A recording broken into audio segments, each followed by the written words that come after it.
Poďme sa spolu pozrieť do Ruska v 18. storočí, do krajiny, ktorú práve trhá na kusy jedno z najbrutálnejších povstaní v jej dejinách. A presne uprostred tohto totálneho chaosu nám Alexander Puškin predstaví svoj posledný veľký román Kapitánovu dceru. Je to príbeh, kde sa veľká história stretáva s osudom jedného človeka a kde sa osobná česť a láska postavia proti neúprosnej sile dejín. Hneď na začiatku nám Puškin dáva toto staré ruské príslovie. A verte mi, toto nie je len nejaká ozdoba. Toto je vlastne morálny kompas celého príbehu. Je to veta, ktorá bude prenasledovať a testovať každú jednu postavu, nútiť ich robiť rozhodnutia, kde v stávke nie je len život, ale niečo oveľa cennejšie, ich vlastná česť. Takže aby sme sa v tom zorientovali, dej sa odohráva počas Pugačovho povstania, čo bola naozaj krvavá záležitosť v 70. rokoch 18. storočia. Ale čo je naozaj dôležité, je fakt, že Puškin túto knihu napísal až o nejakých 60 rokov neskôr.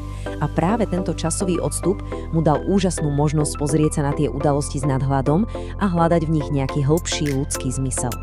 Vítajte teda v Ruskej ríši za vlády Kataríny Veľkej. Bola to doba obrovských, priam priepastných spoločenských rozdielov. Na jednej strane máme šľachtu so všetkými jej privilégiami a na druhej strane milióny nevoľníkov, ktorí žili v podmienkach, ktoré by sme dnes pokojne mohli prirovnať k otroctvu. A presne toto napätie je ako sud pušného prachu, ktorý len čaká na svoju iskru. A spôsob, akým nám Puškin tento príbeh rozpráva, je absolútne kľúčový. Celé je to totiž podané ako osobné spomienky nášho hlavného hrdinu. Vďaka tomu nezažívame tie obrovské historické otrasy z nejakého nadhľadu, ako v učebnici dejepisu, ale naopak veľmi intímne, z ľudskej perspektívy. Všetko vidíme cez oči jedného mladého muža. No a kto je teda náš hrdina? Zoznámte sa, toto je Peter Griňov. Má 16 a je to taký typický, trochu rozmaznaný synáčik z dobrej rodiny. Jeho prísny otec má s ním ale úplne iné plány. Namiesto pohodlného života v Petrohrade ho pošle slúžiť do armády, a to nie hocikam, ale do úplne zapadnutej pohraničnej pevnosti. Skrátka, aby sa z chlapca konečne stal chlap. Pri lúčení mu otec dáva túto radu. A to nie sú len nejaké prázdne slová. Vlastne mu tým opäť pripomína to hlavné moto celého príbehu – česť a povinnosť. Pre mladého Griňova to bude skúška ohňom, ktorej bude musieť čeliť v situáciách, aké si doma ani len nedokázal predstaviť. A tu, hneď na začiatku cesty, sa stane niečo zdanlivo bezvýznamné, no v skutočnosti absolútne kľúčové. Griňov sa stratí v snehovej búrke, no zachráni ho nejaký neznámy tulák. Z vďačnosti mu Griňov daruje svoj zajačí kožuch. Je to malý, jednoduchý skutok ľudskosti, ktorý ale bude mať neskôr neuveriteľné následky a doslova mu zachráni život. Griňov konečne dorazí na miesto určenia, do Belgorskej pevnosti. A predstavte si to sklamanie. Namiesto impozantnej pevnosti nájde len ošarpanú dedinu s dreveným plotom. Ale presne tu, na tomto bohom zabudnutom mieste, sa jeho osud prepletie s dvoma kľúčovými postavami. Máriu, dcérou kapitána pevnosti, a Alexejom Švabrinom, cynickým a dosť nebezpečným dôstojníkom. Tieto dve postavy sú ako oheň a voda. Na jednej strane máme Griňova, ktorý je takým prototypom ctí, odvahy a mladíckeho idealizmu, a na druhej strane je Švabrin, jeho totálny opak. Je to človek bez akýchkoľvek morálnych zásad, ktorý myslí len a len na seba. Je jasné, že ich konflikt je len otázkou času. Musíme si na chvíľu uvedomiť, čo v tej dobe znamenalo slovo česť. Pre nás je to dnes možno trochu abstraktný pojem, ale vtedy to bolo všetko. Bola to samotná podstata identity človeka. Bola to hybná sila, ktorá vás nútila brániť svoje meno so zbraňou v ruke a robiť rozhodnutia na hranici života a smrti. A presne tu vidíme, ako tento koncept funguje v praxi. Keď Švabrin urazí Máriu, Griňov nemá na výber, musí ho vyzvať na súboj. Tento malý osobný spor o lásku a česť je vlastne takou predzvesťou. Také malé zemetrasenie pred tým obrovským, ktoré má už čoskoro otriasť celým Ruskom. A práve vtedy, keď sa život v pevnosti točí okolo osobných vzťahov a súbojov, udrie tá veľká historická búrka. Pokojný život sa končí v momente, keď dorazia správy o masívnom sedliackom povstaní. Na jeho čele stojí muž menom Jemelian Pugačov, ktorý sa vyhlásil za zázračne zachráneného cára. A napätie vrcholí.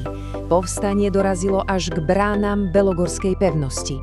Pugačovovi povstalci ju brutálne a rýchlo obsavia.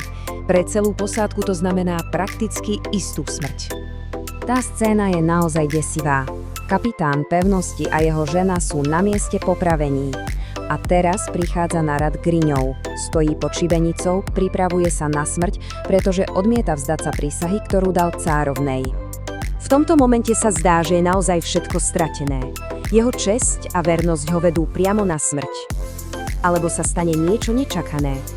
A presne vtedy prichádza ten neuveriteľný zvrat. Samotný vodca povstalcov Jemelian Pugačov sa na neho pozrie a spozná ho. Je to ten istý tulák zo snehovej búrky. A ten obyčajný zajačí kožuch, ten mu práve zachránil život. Pugačov mu z vďačnosti daruje slobodu. Takže si to zhrňme. Griňov sa vrazu ocitá v úplne šialenej a neuveriteľne nebezpečnej pozícii. Je šľachtic, ktorý prisahal vernosť cárovne, ale za svoj život vďačie jej najväčšiemu nepriateľovi vodcu povstalcov. Je chytený presne uprostred dvoch bojujúcich svetov. Tu sa nám vytvára veľmi zložitá sieť vzťahov. Griňov je síce stále lojálny prísahe, ale jeho hlavným motívom sa stáva láska k Márii a osobná česť. Švabrin, ten zradí a pridá sa k povstalcom, lebo je lojálny len a len sebe. No a potom je tu Pugačov, ktorý sa neriadi zákonmi štátu, ale vlastným, vnútorným kódexom, dlh musí byť splatený. Situácia sa ešte viac zamota, keď Švabrin začne Máriu držať ako zajatkyňu. Griňov nemá na výber, musí ísť priamo za Pugačovom a spoliahnuť sa na to ich zvláštne puto. Vlastne apeluje priamo na Pugačovov osobný zmysel pre spravodlivosť. Je to fascinujúci súboj cti šľachtica proti cti rebela. Dobre, posuňme sa v deji ďalej. Povstanie je nakoniec krvavo potlačené a Pugačov je zajatý. Zdalo by sa, že pre Griňova prichádza konečne pokoj, ale omyl. Jeho najťažší boj o česť sa ešte len začína. Na konci ho totiž nezachráni systém, ale opäť osobná statočnosť. Švabrin ako ten najväčší podliak ho zradí a falošne obviní. Griňov je odsúdený. A kto ho zachráni? Nie armáda, nie súdy, ale Mária. Preukáže obrovskú odvahu, vycestuje za samotnou cárovnou a jej úprimnosť a morálna sila nakoniec zvíťazia nad byrokraciou a lžou. A čo nám týmto všetkým chcel vlastne Puškin povedať? Ten odkaz je celkom jasný. V tom najväčšom chaose dejín a v rigidných pravidlách spoločnosti sú nakoniec najcennejšie veci ako ľudská slušnosť, česť a láska. A tou najvyššou hodnotou je schopnosť človeka obetovať sa pre druhého. Je tu ešte jedna zaujímavá vec. Puškin si tie skutočné historické postavy tak trochu prikrášlil. Aj Pugačov, aj cárovna Katarína v románe preukazujú určitú dávku milosrdenstva a spravodlivosti. Prečo to urobil? No pretože mu nešlo o 100% presný historický záznam. Išlo mu o myšlienku, že osobná morálka a ľudskosť sú dôležitejšie ako akákoľvek politická rola. A to nás privádza k tej úplne záverečnej otázke. Puškinov román nás vlastne stavia pred dilemu, ktorá je možno ešte aktuálnejšia dnes, ako bola vtedy. Kde leží skutočná spravodlivosť? V neosobných formálnych pravidlách a zákonoch, alebo v osobných skutkoch súcitu, cti a ľudskosti? A na to si už musí odpovedať každý sám.